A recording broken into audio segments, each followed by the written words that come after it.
Welcome to school.com English classes. We are going to study Keeping Quiet and this is the last lecture of this poem.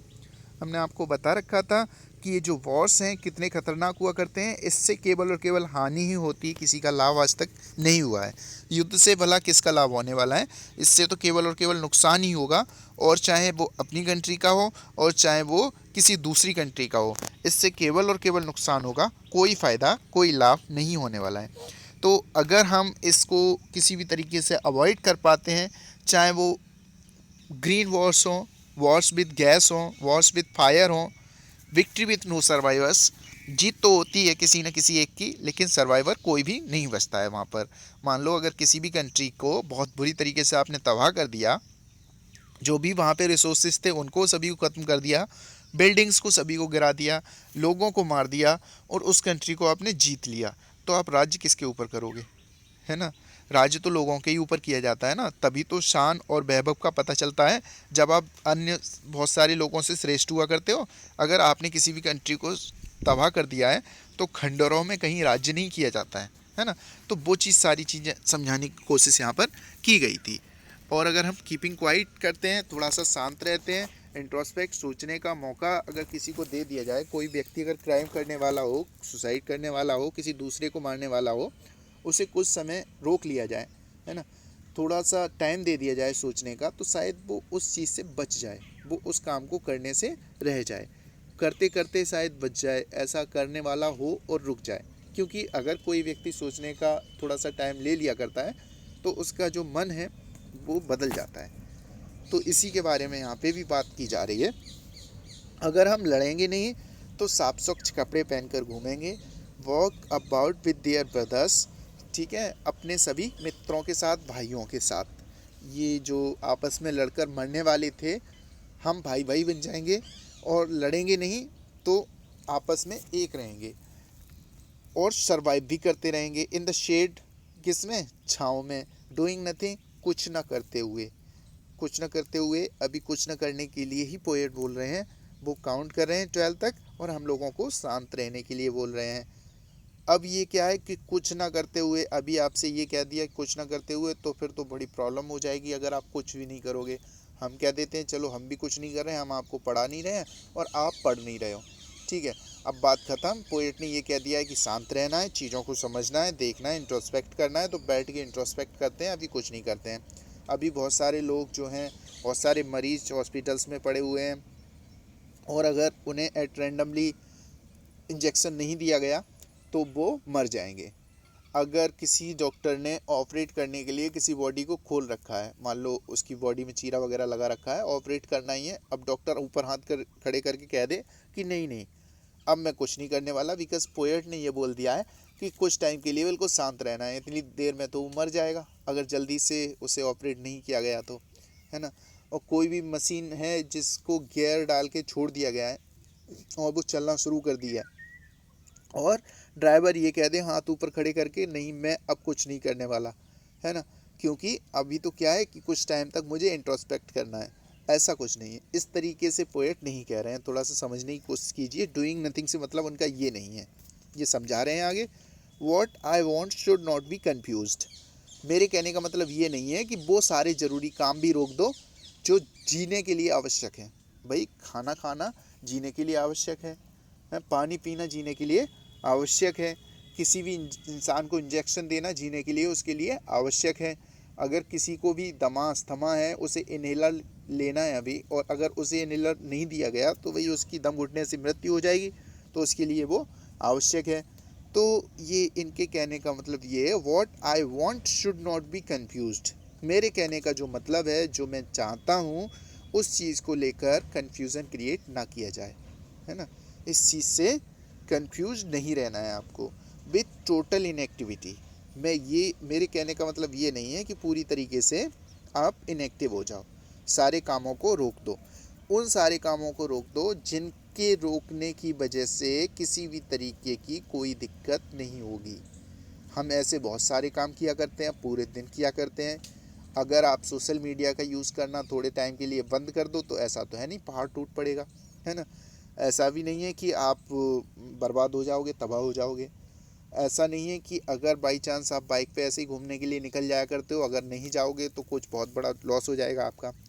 There is no need, इस चीज़ की कोई आवश्यकता नहीं है। और अगर इसे आप करना बंद कर देते हो तो कोई ख़ास फ़र्क नहीं पड़ने वाला है। तो इसी तरीके के कामों को करने के लिए, है ना करने के लिए बोल रहे हैं पोएट। ऐसा नहीं है कि जो बहुत ज़रूरी काम है उनको करना बंद कर दें आप, उनको तो बिल्कुल उसी तरीके से जारी रखना है जिस तरीके से वो चलते हैं। Life is what it is about, जीवन तो बिल्कुल वैसे ही चलेगा जैसे चलता है। आप सोचो कि सब कुछ रोक दो, बिल्कुल शांत हो जाओ, सांस भी नहीं लेना है, तो फिर तो वैसे ही मर जाओगे। ठीक है ना, इस चीज़ के लिए पोएट नहीं बोल रहे हैं। जीवन जैसा है वैसा तो चलेगा, जीवन की जो नित्य क्रियाएं हैं वो तो होंगी ही होंगी। ठीक है ना, तो life is what it is about, जैसी है वैसी चलनी दो लाइफ को। I want no truck with death, ये यहाँ पे इनके कहने का मतलब ये है कि I am not suggesting you to deal with the death. हम ये नहीं कह रहे हैं कि मर जाओ, मरे के समान हो जाओ। ट्रक विद डेथ का मतलब यहाँ पे थोड़ा सा समझ लीजिए, to have no truck with death का मीन हुआ करता है टू रिफ्यूज टू एसोसिएट और deal with, to refuse to tolerate something, है ना।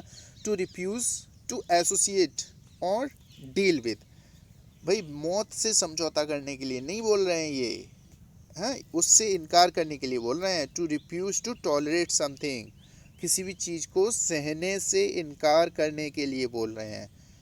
टू रिफ्यूज़ का मतलब होता है इनकार करना, टू टॉलरेट का मतलब होता है सहन करना किसी भी चीज़ को, है ना। तो इस चीज़ के बारे में यहाँ पे बात की जा रही है। I want no truck with death, मैं ये नहीं कह रहा हूँ कि आप मौत को सहन कर लो, मौत से डील नहीं करना है आपको, है, मरे के समान नहीं हो जाना है। भाई काम जिस तरीके से चलते हैं, जिस तरीके का जीवन हुआ करता है, जिस तरीके से लाइफ हमारी सर्वाइव किया करती है, उस तरीके से हमें काम करना है पॉजिटिवली। वो फालतू के काम रोकने के लिए बोल रहे हैं जो ज़रूरी नहीं है, फिर भी हम करे जा रहे हैं, फालतू की भाग दौड़ में लगे पड़े हैं। अगर हमें कोई ऐसा काम जो कि केवल घूमने का दे दिया है ना, बोलते चले जा रहे हैं। बहुत सारे लोग फालतू में डीजे बजा रहे हैं, फालतू म्यूज़िक प्ले करे पड़े। अगर इन सारी चीज़ों को कम कर दिया जाए, बंद कर दिया जाए, तो मुझे नहीं लगता कि बहुत ज़्यादा असर पड़ने वाला है। कोई ज़्यादा असर आपके ऊपर नहीं होने वाला है। क्या फ़र्क पड़ जाएगा? कोई फ़र्क नहीं पड़ेगा। तो इन सारी चीज़ों को रोक दो। I want no truck with death if we were not so single minded. अब ये सब कुछ करने की आवश्यकता क्यों पड़ रही है, इतना सब कुछ हम क्यों समझा रहे हैं? अरे कारण इसका ये है कि हम जो लोग हैं वो बहुत ज़्यादा सिंगल माइंडेड हो चुके हैं। सिंगल माइंडेड से मतलब क्या है कि एक कोई थॉट पकड़ लेते हैं और उसके पीछे ऐसे लग जाते हैं कि इसके बिना जीवन है ही नहीं। और इसी तरीके से होता है। बहुत सारे बच्चे केवल और केवल क्या करना शुरू कर दिए, नीट की प्रेपरेशन, आईआईटी की प्रेपरेशन, पूरा ताकत लगा दी, जितनी भी क्षमता थी सब लगा दी, है ना, फिर भी सक्सेस नहीं हुए। तो अब क्या सोचते हैं कि मर जाओ, इससे बढ़िया तो मौत है, बेकार हो गया जीवन। अरे भाई एक एग्ज़ाम से बेकार नहीं होता जीवन कभी भी। अगर आप किसी भी एक टेस्ट में अच्छे मार्क्स लेकर नहीं आते हैं तो आपका जीवन बेकार नहीं होता है। पता नहीं वो फेलियर्स जो अभी आपको फेलियर्स लग रहे हैं वो सक्सेस के कारण बनते हैं, बहुत बड़ी सक्सेस के कारण बनते हैं। आप किसी एक छोटी सी चीज़ से इतनी ज़्यादा विचलित हो जाते हैं तो जीवन में इस तरीके की असफलताएं और सफलताएं तो जीवन में ये तो हिस्सा है जीवन का। ये उतार चढ़ाव अगर आप नहीं सहन कर पाएंगे तो फिर जीवन जी कैसे पाएंगे? अभी तो कुछ नहीं है, ये तो शुरुआत है। तो जीवन में थोड़ा सा आप स्ट्रॉन्ग भी बनना सीखिए। If we were not so single minded, हम सिंगल माइंडेड हो जाते हैं ना, इसीलिए उल्टे सीधे विचार आया करते हैं कि सिंगल माइंडेड से मतलब अगर हमने आईआईटी की प्रिपरेशन किया, अगर हमने नीट की प्रिपरेशन किया, यही हमारा जीवन है, ये सिंगल माइंडेड हो गए हैं। हम केवल उसी के बारे में सोच रहे हैं। दुनिया में बहुत सारी चीज़ें हैं, इननंबरेबल करियर्स हैं, बहुत सारी ऐसी चीज़ें हैं जिन्हें आप डेफिनेटली कर सकते हो। भाई आप ऑफिसर्स बन सकते हो, आप सेना में जा सकते हो, आप म्यूज़िक सीख सकते हो, आप बहुत सारे गेम्स या स्पोर्ट्स हैं उन्हें सीख सकते हो, आप सिंगर बन सकते हो, है ना, आप कुछ भी कर सकते हो जो भी चाहें। लेकिन अभी क्या है, हम सिंगल माइंडेड हो जाते हैं। हम सिंगल माइंडेड हो जाते हैं, केवल मुझे क्या चाहिए, मार्क्स चाहिए। मेरे मार्क्स कम क्यों आए, है ना, मेरे मार्क्स कम आए हैं, अब मैं बेकार हूँ, मैं किसी, it is called the single mindedness है। इसी के बारे में यहाँ पर पोएट बात कर रहे हैं। अगर किसी को केवल मनी चाहिए, उसका पड़ोसी उससे आगे कैसे निकल गया, किसी ने अगर आपसे कुछ भी कह दिया, आपने आपको गाली दे दी, तो आप सिंगल माइंडेड हो। उसने हमें गाली आखिरकार दी कैसे, मैं उसका बदला लूँगा, मैं उसका बदला लूँगी, है ना, मैं उसे मारूंगा मारूंगी, जो कुछ भी है सोचना शुरू कर दिया, हर हालत में उससे बदला लेना है।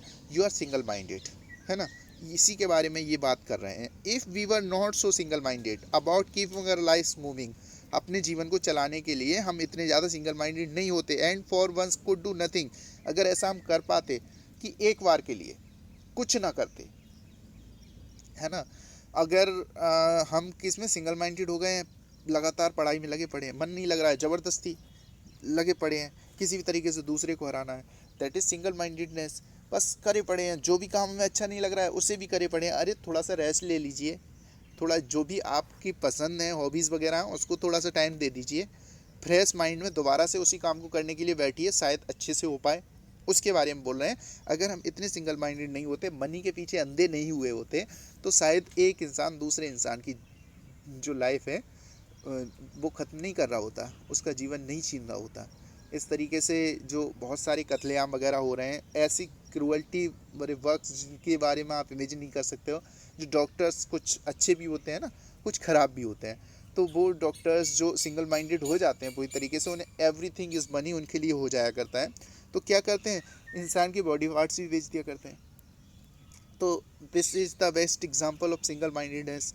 अगर वो इतने सिंगल माइंडेड नहीं होते about keeping our lives moving, तो अपने जीवन को चलाने में, and for once could do nothing, एक बार ऐसा कर पाते, वो कुछ नहीं कर पाते, बहुत ज़्यादा बिजी रहने वाले होते हैं ना ये लोग, और एक बार अपने बारे में थोड़ा सा रुक के सोच के देख पाते, तो सपोज़ अगर आप शांत मन से सोचोगे और फिर सोचो कि चलो एक चूहे को मार देते हैं, है ना, काट काट के धीरे धीरे मारते हैं, तो it will be very hard to you, it is impossible. लेकिन जब अगर हम गुस्से में हुआ करते हैं, तो अगर सामने कोई इंसान भी आ जाए तो भी उसे मारना बहुत ही आसान, because at the time we were single minded. हम क्या हो गए होते हैं, वी आर सिंगल माइंडेड। अगर हम सिंगल माइंडेड होंगे तो कोई भी क्राइम करते हैं, कुछ भी गलत करते हैं, तो इन दैट वेरी कंडीशन हम क्या करते हैं, तब ऐसा सब कुछ हमारे हाथों से होता है। अगर हम थोड़ा सा रुक जाएं एक बार, एंड फॉर वंस, है ना, कुड डू नथिंग, कुछ भी ना करें, perhaps a huge silence might interrupt this sadness, तो हमारे अंदर जो दुखी हैं, मान लो किसी को मारने जा रहे हैं, दुखी की वजह से तो ऐसा हो रहा है, उसने मेरे साथ ऐसा किया क्यों, बहुत ज़्यादा दुखी हो, किन हो अंदर से, बहुत चिड़े हुए हो, और थोड़े टाइम के लिए आप रुक जाते हो, चीज़ों को सोचना शुरू कर देते हो। ऐसा तो बहुत सारे लोगों के साथ होता है। इसका मतलब ये थोड़ा ही कि हम उसका खून कर दें, उसने हमें गाली दी हम भी उसे गाली देंगे, है ना, उसने हमें मारा, कभी मौका ढूंढेंगे उसके गाल पे झापड़ लगाएंगे खींच के। तो it is possible for some time, अगर आप सोचते हो उसे हम किसी और तरीके से, हम और ज़्यादा सक्सेस बन जाएंगे उससे, जिससे कि वो हमारे तक पहुंच ही ना पाए, ये जो जलन है उसे मारेगी। तो ये तरीके हैं कुछ, अगर आप सोच पाएँ। लेकिन अगर हम सिंगल माइंडेड होते हैं तो एट रैंडम हम कोई भी एक्शन ले लिया करते हैं, और उसके बाद फिर हमें केवल पछताना होता है। Might interrupt this sadness. और अगर हम शांत हो जाते हैं थोड़ी देर, जो अंदर छिपी हुई हमारी उदासी होती है, वो जो शांति होती है, वो उस उदासी को क्या कर देती है, इंटरप्ट कर देती है, थोड़ा बाधित कर देती है, हमें सोचने का मौका देती है, समझने का मौका देती है चीज़ों को, है ना, और फिर हम अपने आप को समझना शुरू करते हैं। Might interrupt this sadness of never understanding ourselves. हम उस समझ को विकसित किया करते हैं जिसे आज तक हमने अपने अंदर कभी विकसित किया ही नहीं था। हमारे अंदर एक लगातार कोई क्या चली आ रही थी, उदासी, और ये जो शांति है उसने उस उदासी को क्या कर दिया, इंटरप्ट कर दिया, बाधित कर दिया, है ना। और अब हम अपने आप को समझना शुरू किए कि अरे हम तो फालतू में इतने परेशान थे, ऐसी छोटी मोटी चीज़ें जो होती हैं इतने बड़े कारनामे करने के लिए मोटिवेट कभी नहीं करती हैं। And of threatening ourselves with death. और फिर अगर हम इसी सैडनेस में लगे रहते हैं, सिंगल माइंडेड ही रहते हैं और इन सारी चीज़ों को नहीं करते हैं, तो अगर ये हमें किस की तरफ को ले जाती हैं, threatening ourselves with death, हमें भी कहीं ना कहीं मौत के घाट उतारने की तरफ ले जाया करती हैं।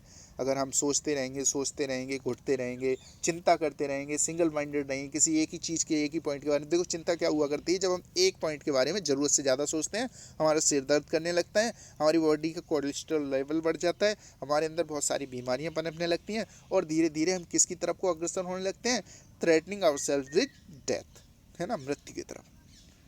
यही होता है ना। तो ये जो चीज़ें हैं ये बहुत ज़्यादा डेंजरस हुआ करती हैं, और ये शांति जो है थोड़ा सा पीस, थोड़े टाइम के लिए रुकना हमें खुद को समझने का मौका दिया करती हैं, और इस चीज़ से कहीं ना कहीं हम बाहर आ पाते हैं। अरे बहुत सारी आकर्षक चीज़ें हैं इस दुनिया में करने के लिए, कुछ भी आप कर सकते हैं, बशर्ते कुछ समय के लिए आप रुक जाएं, थोड़ा सा पेशेंस रखिएगा। जैसा मौसम है, जैसा टाइम है, वो हमेशा नहीं रहने वाला, हमेशा ही टाइम जो है बदलता है। इसकी सबसे अच्छी क्वालिटी यही है कि समय बदलता ज़रूर है। आज कुछ बुरा हो रहा है तो कुछ ना कुछ अच्छा होने वाला भी है, और ज़रूर ही होगा। Perhaps the earth can teach us as when everything seems dead and later proves to be alive. शायद ये चीज़ जो है आप अर्थ से बहुत आसानी से सीख सकते हो। अर्थ जो है हमें ये सिखाती है। क्यों? कि जब हम बहुत ज़्यादा दुखी होते हैं तो कभी कभार हमें ऐसा लगता है कि सब कुछ खत्म हो गया, अब कुछ जीवन में बचा ही क्या, है ना। अगर हम फेल हो गए किसी क्लास में, अगर हमारे मार्क्स कम आए तो ऐसा लगता है, अगर हम मनी जो है हमारा बिजनेस ठप हो गया तो ऐसा लगता है अब क्या है, जीवन में कुछ बचा ही क्या, ख़त्म करो इस लाइफ को, बेकार है ये लाइफ। लेकिन ऐसा नहीं होता। जीवन जीवन है और ये चलता रहता है। इसमें कभी भी ऐसा नहीं होता कि सब कुछ खत्म हो जाए, बहुत कुछ बचा रहता है, बशर्ते हमारा जो दिमाग है वो सिंगल माइंडेड हो जाते हैं, हम उसकी तरफ जाता नहीं है। हम उन सारी चीज़ों को जो खुले दरवाजे होते हैं उन्हें देख नहीं पाते, एक बंद दरवाजे की तरफ निगाह टिकाए बैठे रहते हैं, और जिसकी वजह से दुखी रहते हैं बहुत ज़्यादा। इस चीज़ को आप अर्थ से बहुत अच्छी तरीके से सीख सकते हो। तब जब आपको लगता है कि सब कुछ खत्म हो गया, आपको अर्थ कुछ सिखाती है। अर्थ में भी जब बहुत तेज़ से धूप पड़ा करती है, आप देखते होंगे पैर नहीं रखा जाता, पैर में जलन हो जाया करती है। मई जून की गर्मी, भयंकर धूप, चारों तरफ जहाँ पे भी देखोगे पतझड़ होने लगते हैं वृक्ष भी, और खेत पूरी तरीके से सपाट हो जाते हैं, उस पर घास वगैरह भी नज़र नहीं आती कहीं पे भी। आप ऐसी सिचुएशन में कैसे इमेजिन कर सकते हो कि इसके अंदर कोई भी बीज जो पड़ा होगा वो जीवित रहेगा, है। एक बार के लिए तो ऐसा ही लगने लगता है कि ये जो भी बीज होगा यहाँ पे बुन गया होगा और वो खत्म हो गया होगा। सब कुछ एकदम ऐसा लगने लगता है कि जो घास फूस है सब जल जाता है, सब खत्म हो जाता है, हर जगह जहाँ पे भी नज़र डालते हो सूखा ही सूखा नज़र आया करता है। तो as when everything seems dead, सब कुछ ऐसा लगता है खत्म हो गया, and later proves to be alive, और बाद में कैसा लगने लगता है, फिर से एकदम पुनर्जीवित हो जाता है। उसी मिट्टी में से जो कि जलन पैदा करने वाली थी ना, बहुत ज़्यादा ख़राब लगने लगी थी, बेकार लगने लगी थी, बिल्कुल उसी तरीके से जैसे कि आपने पढ़ाई तो बहुत की है लेकिन फिर भी अच्छे मार्क्स नहीं आए, तो इसका मतलब ये नहीं है कि आप मार्क्स अच्छे नहीं ला पाए तो आप बेकार हो। अरे आपने पढ़ाई तो बहुत की है, तो काम क्या चीज़ आने वाली है आपकी, पढ़ाई आने वाली है कि मार्क्स आने वाले हैं? काम तो आपकी पढ़ाई आने वाली है। तो अगर आप सोच पाओ तो वो जो चीज़ आपके अंदर, जो पढ़ाई का बीज आपके अंदर पड़ा हुआ है, वो क्या है, जैसे ही आपको मौका मिलेगा, कहीं बारिश की बूंदें थोड़ी सी मिली, बारिश की बूंदों से मतलब है जहाँ पे भी आपको उस पढ़ाई जो आपने की है उसको यूटिलाइज करने का मौका मिला, आप फिर से खिल उठोगे। अरे वो ज्ञान आपका कोई थोड़ी छीन सकता है आपसे। मार्क्स कम आ जाए that is a different thing, ज्ञान आपका कोई किसी भी तरीके से नहीं छीन सकता है। ज्ञान तो आपके पास ही बना रहेगा, और जैसे ही आपको मौका मिलेगा अपने आप को प्रदर्शित करने का, है ना, बारिश की 4 बूंदें आपके ऊपर गिरेंगी ना, आप फिर से खिल उठोगे।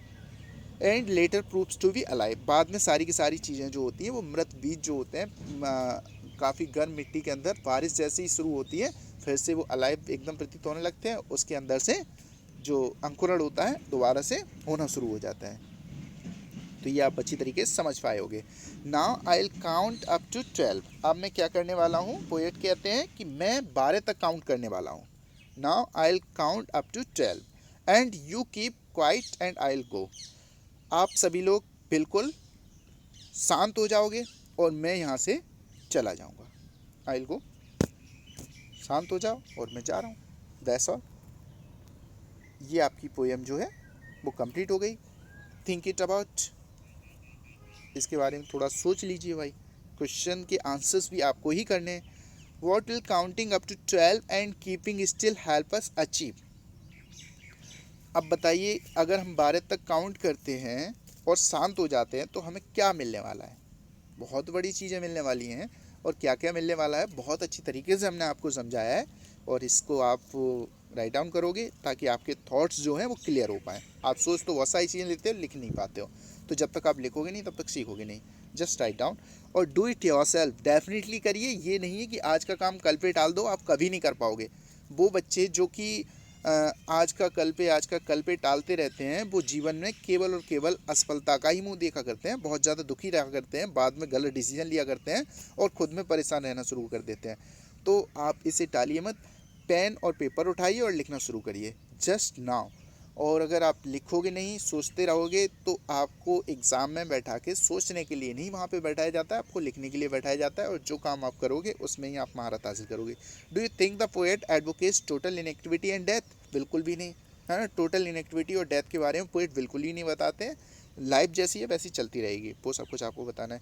What is the sadness that the poet refers to in the poem? बहुत अच्छी तरीके से बताया किस तरीके की सैडनेस, किसी भी सिंगल माइंडेडनेस की या फिर सिंगल माइंडेड होने की जो सैडनेस है उसके बारे में कैसे कैसे होता है, वो आप एक बार फिर से अगर लेक्चर देखेंगे तो आपको पूरा समझ में आ जाएगा।